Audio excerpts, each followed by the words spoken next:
Hello friends, welcome to my channel crack civil services. Friends, आज का हमारा topic है बिमस्टेक। बिमस्टेक के बारे में हम डिटेल में पढ़ेंगे जिससे कि आप लोग सभी क्वेश्चंस को आंसर कर पाएँ। तो स्टार्ट करते हैं। फ्रेंड्स, स्टार्ट करने से पहले आप लोग एक बार मेरे बारे में देख लीजिए। मेरा सिलेक्शन वर्क ऑफिसर की पोस्ट पर हुआ है यूपीपीसीएस 2017 वाले एग्जामिनेशन में।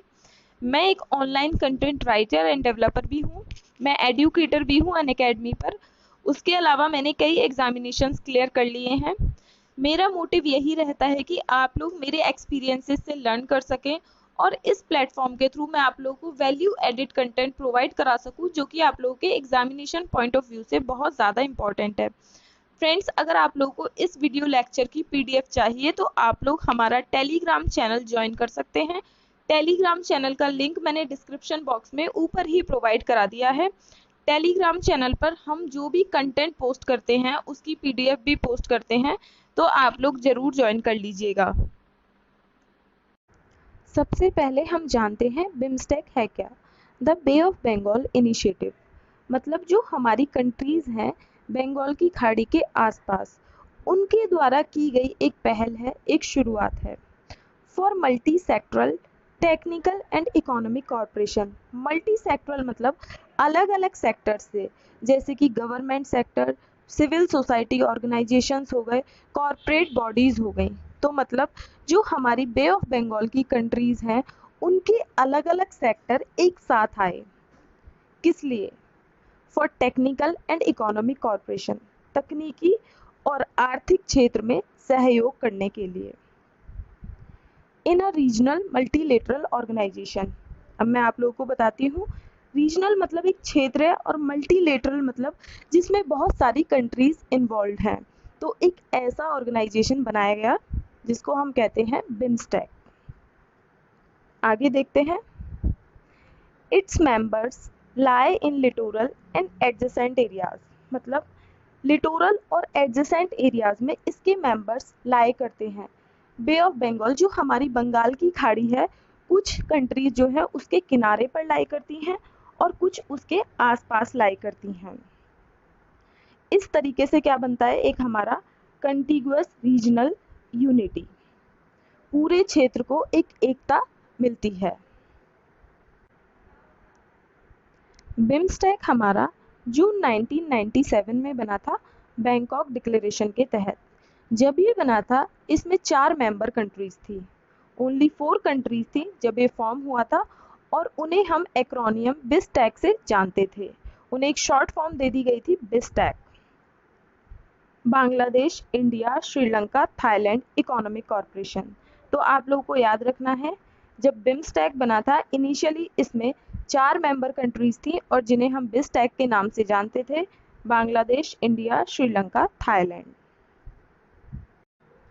फ्रेंड्स, वीडियो थोड़ी सी भी पसंद आई है, मेरे एफर्ट्स थोड़े से भी अच्छे लगे हैं तो वीडियो को लाइक ज़रूर कर दीजिएगा। चैनल पर नए हैं तो चैनल को सब्सक्राइब कर लीजिएगा। यहाँ से आप लोगों को बेस्ट कंटेंट मिलता रहेगा। अपने फ्रेंड्स के साथ भी शेयर कीजिएगा और मेरे साथ एक्टिवली पार्टिसिपेट कीजिए। कमेंट सेक्शन में इस वीडियो को रेट एंड रिव्यू भी ज़रूर कीजिए। क्या मैं आप लोगों के लिए इस तरीके की और वीडियोज़ लेकर आऊँ, मुझे ज़रूर बताइएगा। दिसंबर 1997 यानी उसी साल दिसंबर में इसमें म्यांमार और जुड़ गया था, तो इसका नाम बदलकर बिस्टैक से बिमस्टैक हो गया था। मतलब Bangladesh, India, Myanmar, Sri Lanka, Thailand. 2004 में इसमें नेपाल और भूटान दोनों जुड़ गए थे और फाइनली इसका नाम बदलकर Bay of Bengal initiative for multi sectoral technical and economic corporation BIMSTEC, जो आज इसका नाम है, वो 2004 में पड़ा था। बिमस्टेक में टोटल हमारी 7 कंट्रीज हैं, जिनमें से हमारी 5 कंट्रीज साउथ एशिया से हैं। मतलब जो हमारे 5 देश हैं वो दक्षिण एशिया से हैं और जो बचे हुए 2 देश हैं वो एशियान से हैं। इस तरीके से जो बिमस्टेक है वो ब्रिज बना हुआ है साउथ एशिया और साउथ ईस्ट एशिया के बीच में। मतलब ये बिमस्टेक की सिग्निफिकेंस है कि ये दक्षिण एशिया और दक्षिण पूर्वी एशिया को जोड़े हुए है, कनेक्ट किए हुए है। आगे देखते हैं। It includes all the major countries of South Asia. दक्षिण एशिया की सभी बड़ी बड़ी कंट्रीज को इंक्लूड करता है, मालदीव, अफगानिस्तान और पाकिस्तान को छोड़कर। अब हम देखते हैं बिम्स्टेक के ऑब्जेक्टिव क्या हैं, इसके पर्पस क्या हैं। बिम्स्टेक के ऑब्जेक्टिव हैं टेक्नोलॉजिकल एंड इकोनॉमिक कॉर्पोरेशन बढ़ाना, मतलब तकनीकी और आर्थिक सहयोग बढ़ाना। किस किस के बीच में? साउथ एशियन और साउथ ईस्ट एशियन कंट्रीज के बीच में, जो कि बे ऑफ बंगाल के किनारे पर पड़ती हैं, मतलब बंगाल की खाड़ी के किनारे पर पड़ती हैं या फिर आसपास में पड़ती हैं। अब हम वो फील्ड्स देख लेते हैं जिन फील्ड्स में इन कंट्रीज के बीच में सहयोग बढ़ाया जा रहा है। कॉमर्स, व्यापार, investment, technology, tourism, human resource development, agriculture, fishery sector में, कम्युनिकेशन, टेक्सटाइल, लेदर इंडस्ट्री। मतलब बहुत सारी ऐसी फील्ड हैं जिनमें सहयोग बढ़ाया जा रहा है, आपस में एक दूसरे की मदद की जा रही है।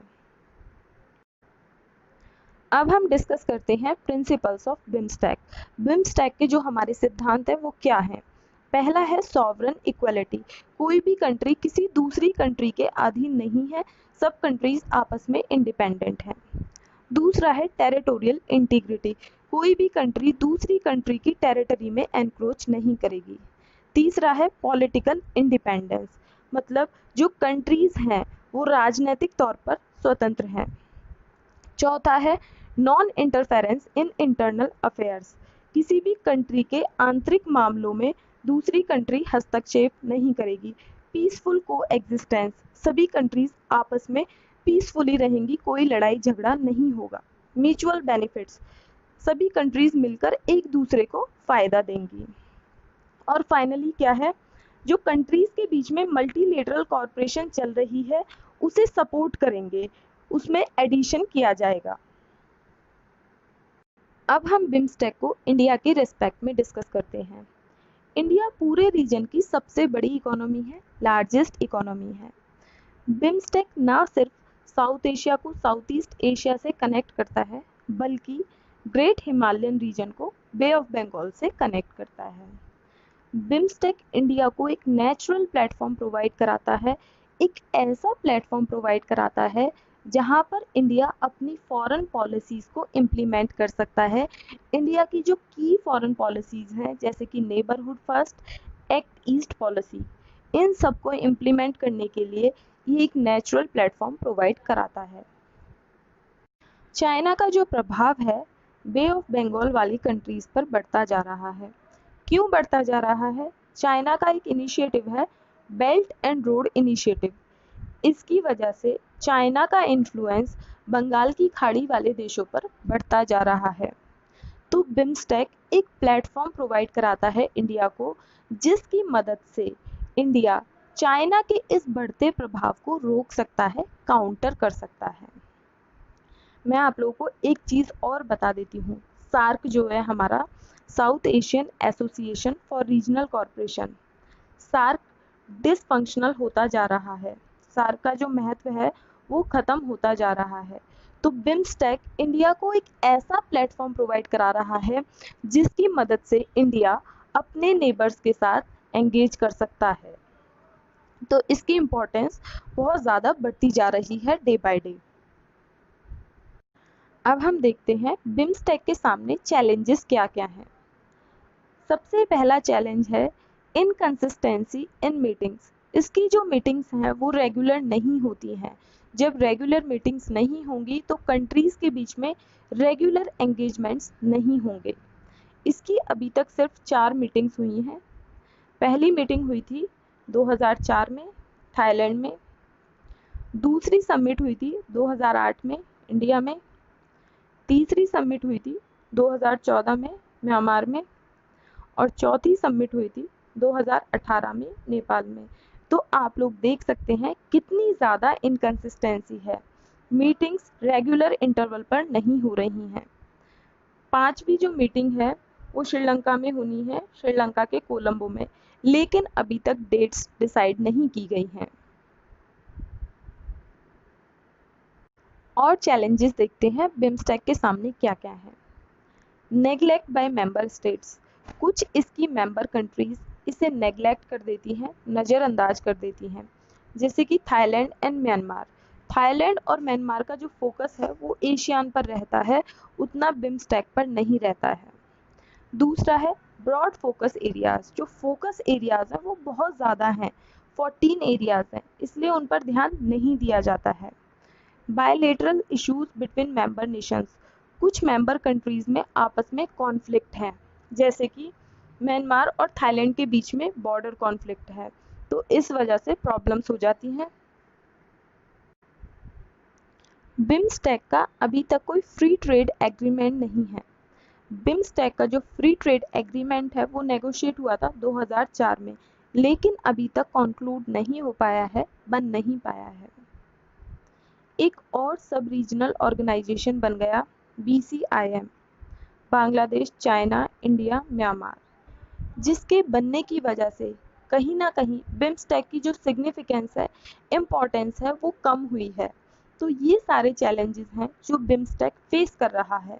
तो फ्रेंड्स, मैंने आप लोगों को पूरे टॉपिक की थॉरो इंसाइट प्रोवाइड की है।